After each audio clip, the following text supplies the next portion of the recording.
Welcome back to the fourth section of the second module.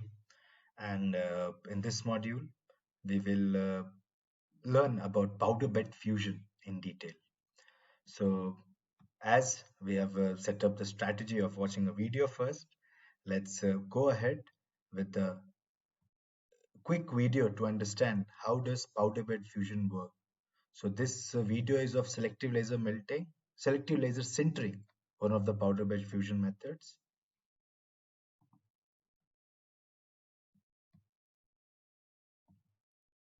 So you can see that the 2D CAD data for each and every layer has been set in the machine, and the laser, which we cannot see with our bare eyes because the laser is in the invisible range.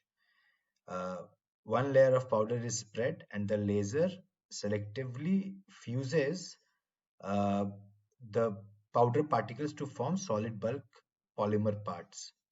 And once one layer is done, the build platform moves down, a fresh layer of powder is spread. And once the same process is repeated layer by layer, the whole part is made. The full powder bed is taken out, and in a powder handling machine, powder handling equipment, the build is uh, cleaned and the powder particles are separated from the solid components. So you can see these are the components. Now once we get the components, they are short blasted to remove the powder particles completely. In this component, you will see that the parts are small, so they have been put in a net and they have been cleaned out of powder particles. This is what the part looks like. So I hope it is very clear now, okay, what powder bed fusion looks like. Now that was for polymer. That's why we called it selective laser sintering, where laser is the energy source and powder particles are the uh, feedstock, raw material. Now let's have a look at selective laser melting, which is used for metal particles. So same in this, layer by layer, powder will be spread and laser will come and melt the powder particles and quickly solidify them to form bulk metal. So the what in the previous case we were not able to see the interaction of the laser and powder particles, but since it is metal right now, it is ionization is happening there, so that's why we can see these sparks or spatter. Now a fresh layer has been spread, and again based on the next layer CAD data, the melting starts selectively in the areas. Now once layer by layer this process is completed, the whole build platform is moved up along with the powder and part, and using a fine brush we remove the powder particles, and this is the part which will be made on a base plate which we had fit in the machine. Now this will be separated from the base plate using any material removal technique such as wire cutting or a bandsaw machine. So this was about selective laser melting. Now, both common to the selective laser melting and selective laser sintering, the basic phenomena is same. Let's try to understand that. Powder is loaded in the supply container, and a laser unit is there which is throwing laser on a mirror which is moving at a very high speed. Now the movement of the mirror controls the reflection of the laser and thus the path of the laser on the powder bed. Now once the laser selectively melts powder particles for one layer data, the build platform moves down by one layer thickness, and the roller containing taking extra powder from the dispenser build fills that gap created using fresh powder.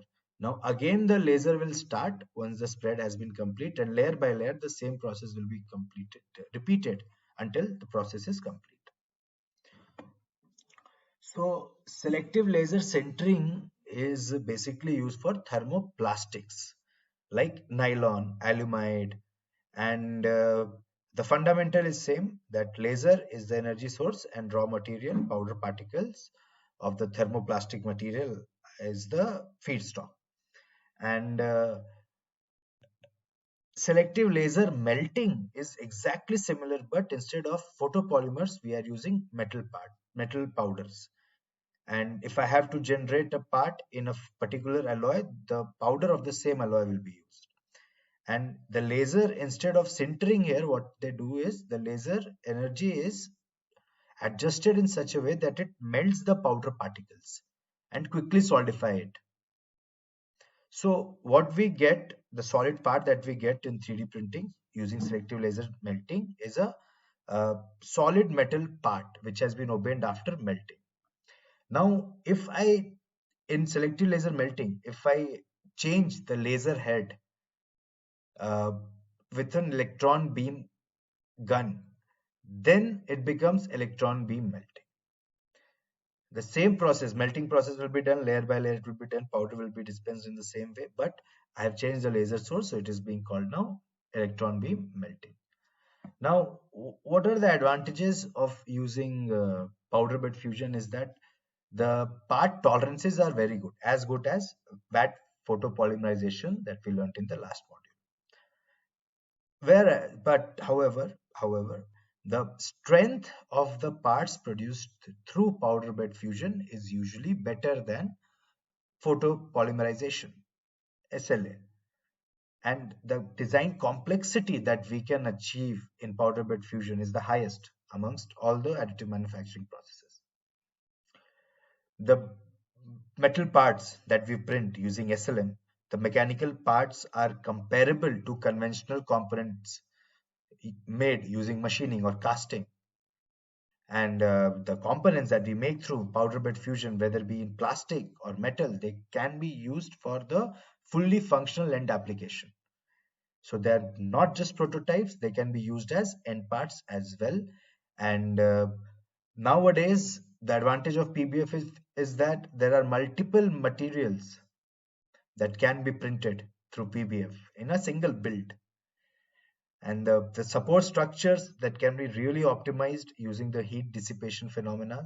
So it is a very optimized and very most updated process in 3D printing. And the powder that we are using, it can again be recycled just like that for photopolymerization. So what are the disadvantages of powder bed fusion is that, again, since it's metal, the post processing requires wire cutting and heat treatment, so it becomes a costly affair.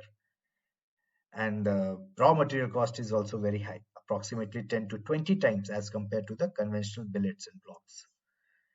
And but since it is a powder based phenomena and the equipments that do this 3D printing, they are very sophisticated and are mostly used only at industry level scenario. Whereas VAT polymerization can also be used in a lab or in a uh, dentist medical facility or in a hospital. Whereas powder, because since metal powders, which are really harmful, it is that's why there are a lot of regulations involved, and they can only be used in industries. And the depending on the geometry of the part, the surface texture may vary because of the, again, powders being involved as raw materials. And there is a lot of issue with the parts when it comes to residual stresses and thermal distortions, since there's a thermal phenomena in metals and in polymers too. So if the thermal stresses are not managed properly, there are chances of distortions. And keeping all these in mind, let's just go through very quick introduction to the applications. So defense and medical are one of the early adopters of laser powder bed fusion technology. And low volumes, low batches of functional components are used, are manufactured using this technology.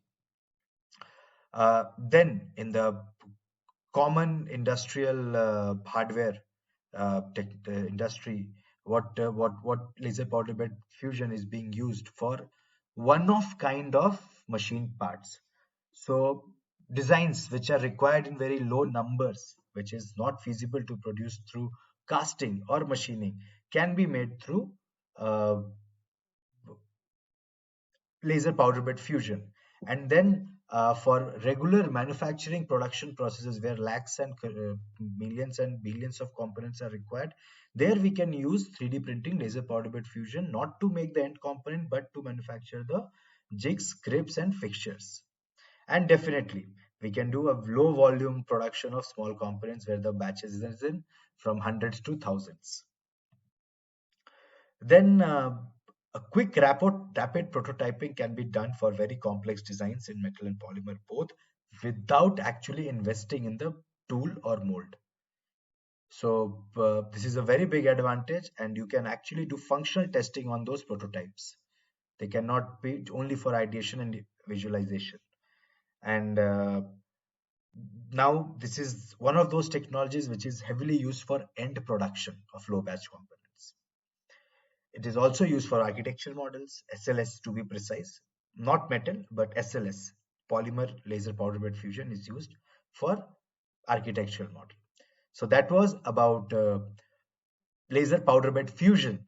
Now we will pick up our next technology in the next module. See you then. Thank you.